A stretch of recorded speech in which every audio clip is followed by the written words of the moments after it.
Welcome to my YouTube channel. आज मैं आपके लिए लेके आया हूँ क्लास 10th का जो एक काफ़ी इंपॉर्टेंट क्वेश्चन है, जो कि हमें प्रूव करने के लिए हर बार एग्ज़ाम में आता ही आता है। तो इसमें क्या है कि हमें प्रूव करना है कि रूट थ्री एक इरेशनल है। रूट थ्री आ सकता है, रूट टू आ सकता है, रूट फाइव आ सकता है। तो इसीलिए चलिए हम इसको आज प्रूव करते हैं। तो इसको प्रूव करने से पहले मैं दो चार चीज़ें हैं जो समझनी बहुत ज़रूरी हैं। बच्चे क्या करते हैं, इसको रट के चले जाते हैं, वो भी ठीक है, बट अगर समझ आ जाए तो क्या ही बुरी बात है, ठीक है ना। तो चलिए स्टार्ट करते हैं। तो सबसे पहले हम समझते हैं कि आखिर ये मतलब इसमें जो दो तीन चीज़ों की ज़रूरत पड़ेगी वो क्या है। तो देखिए, सबसे पहले क्या है कि अगर हमें ये तो पता होना चाहिए कि को प्राइम किसे कहते हैं। जैसे कोई दो नंबर हैं ए एंड बी, को प्राइम। तो को प्राइम का मतलब है कि ये दोनों प्राइम नंबर हैं अलग अलग, यानी कि ये अब कोई भी इनका कॉमन फैक्टर नहीं है, लाइक 2/3। तो अब ये और आगे तो नहीं कट सकते। अगर मान लो ये 14/21 होता तो ये को प्राइम नहीं है, क्योंकि ये आगे जो है कट जाएगा किससे, 7 से। 7 2 ज़ा 7 3 ज़ा, तो अब ये को प्राइम हो गए हैं। एक और एग्जांपल लेते हैं, जैसे कि 3/5।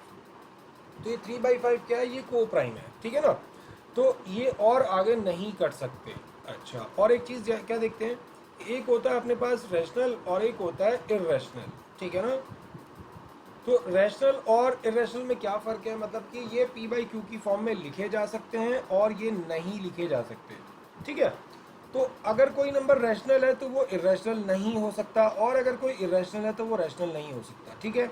एक चीज़ ये याद रखनी है कि इसके बीच में कोई ऐसा नहीं कि कोई एक ऐसा नंबर हो जो रैशनल भी ना हो और इरेशनल भी ना हो, ऐसा कोई पॉसिबल ही नहीं है, ठीक है। तो जो रैशनल है वो इरेशनल नहीं हो सकता, जो इरेशनल है वो रैशनल नहीं हो सकता। या इसको उल्टा हम ये कह सकते हैं कि जो रैशनल नहीं है वही इरेशनल होते हैं, और जो इरेशनल नहीं है वही रैशनल होते हैं, ठीक है ना। तो बस एक बात याद रखनी है कि जो नंबर रैशनल नहीं होगा वही इरेशनल हो सकता है। एक चीज़ ये याद रखनी है। और दूसरा क्या याद रखना है कि अगर कोई नंबर है, जैसे कि मैंने बोला 15, ये मल्टीपल ऑफ 5 है, तो इसका मतलब 15 को हम लिख सकते हैं 5 × 3। या और कोई नंबर ले लेते हैं, जैसे कि 75, तो ये 5 का मल्टीपल है, यानी कि 5 × 15।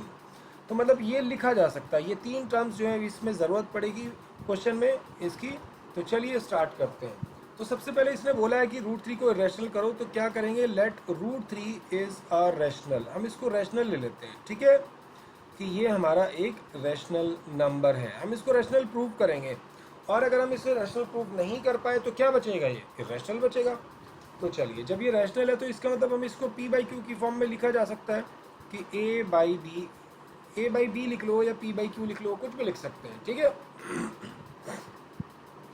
तो इसका मतलब हम यहाँ पर दिखाएंगे a एंड b आर को प्राइम, आर को प्राइम, मतलब ये और आगे कट नहीं होंगे, ठीक है। तो क्रॉस मल्टीप्लाई करने पर हमें क्या मिलेगा, b√3 = a, ठीक है। अब हम ऑन स्क्वायरिंग, इसमें स्क्वायरिंग कर देंगे, तो ऑन स्क्वायरिंग हमें क्या मिलेगा, b का स्क्वायर तो b² हो जाएगा, और √3 का क्या हो जाएगा, √3, और a²। तो इसका क्या मतलब हुआ, अब ये 3 जो है डिवाइड में जाएगा किसके, a² के, यानी कि 3a² को डिवाइड करेगा, ठीक है ना। तो जो पहली बार इस क्वेश्चन को कर रहे हैं वो ऐसे भी कर सकते हैं, 3 = a²/3, यानी कि क्या लिखेंगे, 3 डिवाइड्स a²। तो जब a² को डिवाइड कर रहा है तो इसका मतलब वो a को भी डिवाइड करेगा, तो इसका मतलब a जो है वो 3c हुआ। अभी ये 3c कहाँ से आया, अभी थोड़ी देर पहले हमने बात की है कि अगर जैसे 15 है वो 5 से डिवाइड हो सकता है, यानी कि 5 × 3।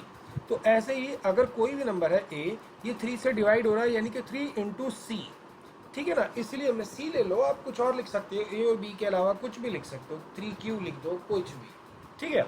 तो a की वैल्यू क्या हो गई, 3c। तो अब हम इसको इस इक्वेशन में सब्सटीट्यूट करेंगे, तो क्या b² 3 और इक्वल्स टू में किसका स्क्वायर है, यहाँ पे पहली इक्वेशन में a का, और a की वैल्यू क्या है, 3c, यहाँ पर क्या लिख देंगे, 3c।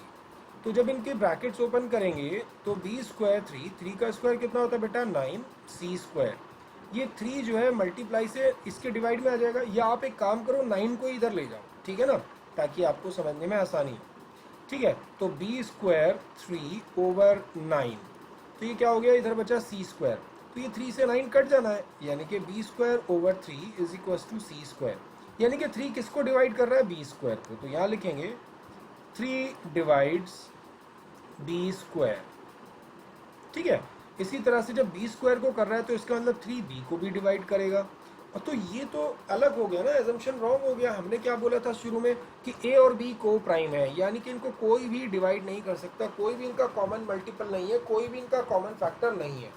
तो यहाँ पर हमने देखा कि 3 किसको डिवाइड कर रहा है, ए को, और यहाँ किसको देखा 3 किसको डिवाइड कर रहा है, बी को, यानी कि ये तो कॉमन फैक्टर निकल कर आ गया।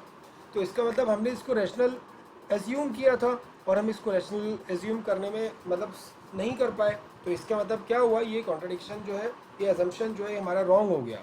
तो अजम्पशन रॉन्ग होने की वजह से √3 क्या वजह है, एक लाइन लिखी हुई है वो आप लिख सकते हैं, नहीं भी लिखेंगे तो कोई फर्क नहीं पड़ता, बस आप लिख सकते हैं assumption is wrong, therefore √3 is irrational.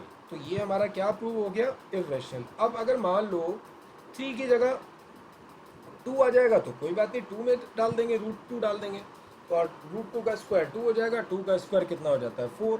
तो सेम यही कंडीशन है, आप √2 √3 √7 जो भी करना चाहें आप इसको कर सकते हैं।